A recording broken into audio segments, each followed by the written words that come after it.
I've heard some reasons, by the way, for not playing your best two players both in the start, and it's because you don't have a plan B.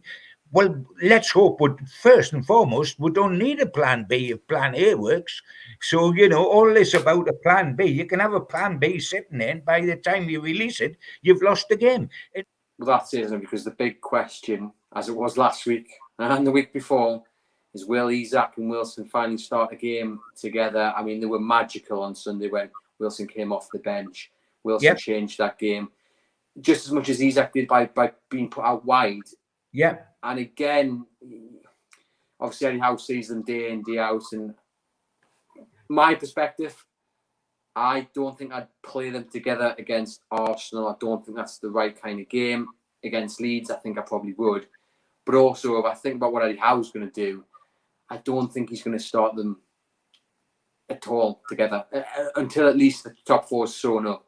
I think he likes to have that kind of plan B off the bench. So with that in mind, I think if Sean Longstaff is fit, he'll come back in, Joe Linton out on the left, and then I think Wilson up front. I think he'll drop Isak to the bench. It's all a matter of what we think Eddie's going to do. And by the way, none of us ever know, because Eddie always does something totally different, or what we think we would do. And this business, I've been banging on for a long time that Wilson and Isak can play together.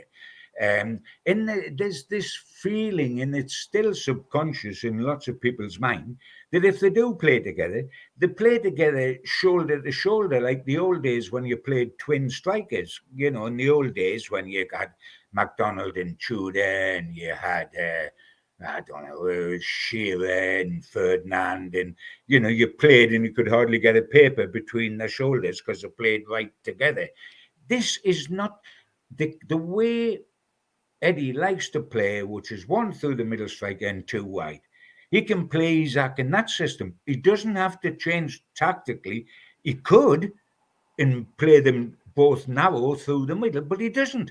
The success we had when the game was turned round against Southampton, Isak played as an orthodox outside left. If you had not seen Isak play centre forward, and he signed for Newcastle with no position in mind, and he played outside left, you would say he played outside left terrifically, the same way as Joe Linton does, but in a totally different way because of their build, etc., etc. But he played as a left winger. He didn't play as a centre forward trying to fix. Now, you couldn't do it the other way on. You couldn't ask Wilson to play as a left winger and play Isak centre forward. No chance. It wouldn't work. But is there... First of all, it puts your two best goal scorers on the pitch together. And goals are the name of the game. And secondly, who plays the left wing better than Isak did there? Who plays it better than that? Now, the difference against Southampton, and I was sitting and talking during the game to Supermark and Craig Hope in the press box against Southampton. And before it happened at half time, I was saying, Gordon looks off the pace. If Isak was said originally by the boss that he wasn't up to the sort of pace Newcastle need for the high press, for the relentless sort of approach to games Newcastle have, then Gordon hasn't reached that either since he signed. Hasn't reached that physicality. He looked as if he was blowing. He looked as if he hasn't quite hit that speed yet. And he was bullied off the ball easily. He was pushed off the ball. And we said he had to be off at half time. And I was asked, what would you do? Because there was thoughts of, would you bring Almira on? I said, bring Wilson on and put Isak out. And that worked a treat. Wilson changed the match absolutely, totally, and completely. I personally would play Wilson centre forward, Isak wide. Now, I don't think that our manager will do that. And at the moment, he's walking on water so he can please himself. He can do whatever he wants to do. But that's what I would do. And I've heard then the theory, if you don't have a plan B, if you play the two of them together. I've heard some reasons, by the way, for not playing your best two players both in the start, and it's because you don't have a plan B. Well, let's hope. But first and foremost, we don't need a plan B if plan A works.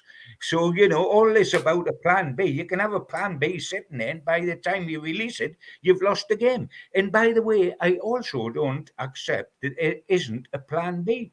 There is a plan B with M2 on. If you take Wilson, if you take Wilson off, because the plan B being you need two orthodox centre forwards, you still got it.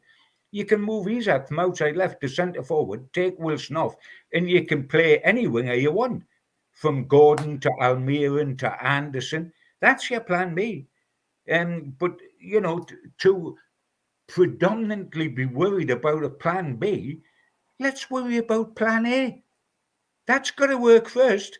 When you need a plan B, things aren't going well. If you get them well from the start, you don't need anything. You've got a plan A and it's working, and you're 5 up in 20 minutes. So, and I don't accept there isn't a plan B. I think the plan B, if you need Wilson off, is you move Isak the centre forward and you bring it on a left winger.